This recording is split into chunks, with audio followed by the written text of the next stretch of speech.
Senator Lee. Thank you, Mr. Chairman. Secretary Haaland, I understand you'll be in Utah next week for the signing of the Navajo Water Rights Agreement. I want to thank you for your work on that issue and your collaboration on these and many other issues. Madam Secretary, in January of 2021, shortly after he took office, President Biden told the American public that he was placing this moratorium on oil and gas leasing. And he informed them that it'd be contingent upon a report to be produced by your department, the Department of the Interior, regarding the oil and gas leasing program. Now, a couple of things have happened since then. Well, one is that the report has been produced and released by your department. The other is that there's been a court order concluding that the president lacked the authority to issue this moratorium to begin with, and your department chose not to appeal that court ruling. So let me ask you this. In light of this, does the president want to continue the oil and gas leasing moratorium? Senator, there is not a moratorium. Okay. So there is not one, so you're saying he does not want to continue one. Now, it is important. I mean, some might suggest, well, leasing is resumed. Well, that kind of assumes facts, not in evidence. Number one, offshore leasing hasn't resumed, and you've cut onshore leasing by 80%, and at the same time imposed a 50% royalty hike, which will, of course, be passed on to American consumers in the midst of an energy crisis in which they're tired of paying $5, soon to be $6 gas. So would you advise the president to reinstate the oil and gas leasing moratorium? Yes or no? No. I mean, there was a pause. There was not a moratorium. There isn't a moratorium now. Okay. So there's a pause. There isn't a moratorium now, but it seems to me like there's a de facto moratorium. No leasing going on offshore, and onshore has been restricted by 80% with further discouragement provided by a 50% royalty increase passed on to consumers who are tired of paying $5, soon to be $6 a gallon gas.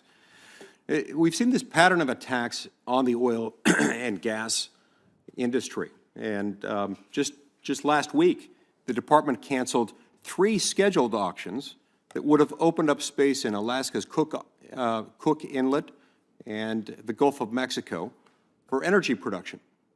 Now, a couple of interesting things about this. Gina McCarthy, the White House climate advisor, told a CBS reporter that an offshore lease sale had been canceled. But she did so before the cancellation was even made public. Did you authorize Ms. McCarthy to make that statement, that announcement? I don't believe that I spoke with Ms. McCarthy. So you did not authorize it. Now, just last month, Ms. McCarthy also told MSNBC that, quote, President Biden remains absolutely committed to not moving forward with additional drilling on public lands. Do you agree with Ms. McCarthy as to that statement, yes or no? Senator, I am working to lead the Department of the Interior. I get that, but do you agree with the statement or not? I don't know. Okay. I didn't speak with Ms. McCarthy. I don't speak with them about any statements that they made. I didn't ask that. I asked whether you agreed with it. And your answer is you don't know. Perfectly legitimate answer, I suppose, but troubling in some ways. Now, with respect to the Cook Inlet lease, which was canceled, your department, the Department of the Interior, cited a quote-unquote lack of industry interest in that lease.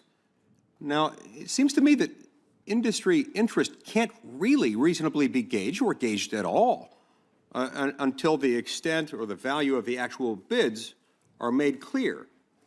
So does this mean you're going to force companies to tip their hand, show their cards every time they want to pursue a leasing opportunity? Well, I think it's our job to make sure that we are reaching out to companies, that we're gauging their interest by speaking with them, and if there is no interest and it doesn't make sense to move forward. Mr. Boudreau, the Cook Inlet lease, yes or no, would be a relatively low-producing lease, correct? So I grew up looking out on Cook Inlet, and I'll just say there is a long history of leases, Not my potential lease question. sales in Cook Low Inlet producing, being high delayed or canceled. Okay, not at all responsive to my question. The answer is, relative to others, it's a relatively small one. But interestingly enough, the Department of the Interior determined that its draft EIS concluded that by not offering even this relatively small lease in the Cook Inlet, oil prices would rise by about 1%. Now, this is your department concluding that. Oil prices would rise by about 1 cent per gallon, per barrel. Now, it withheld those leases anyway. While we're in the midst of an energy crisis, Americans tired of paying $5 a gallon gas, soon to be $6 a gallon gas. I read a report this morning indicating that many gas companies are recalibrating their registers so that they can actually keep up with the charges of $10 or more a gallon gas. But the Gulf leases are much, much larger. They're huge. Did the department conduct an analysis of how much higher oil prices would go as a result of the cancellation of those Gulf leases? Madam Secretary, yes or no? I would be happy to get you that answer, Senator. I couldn't tell you at the moment. Okay. At the end of the, can I ask one more follow-up question? This will be very brief.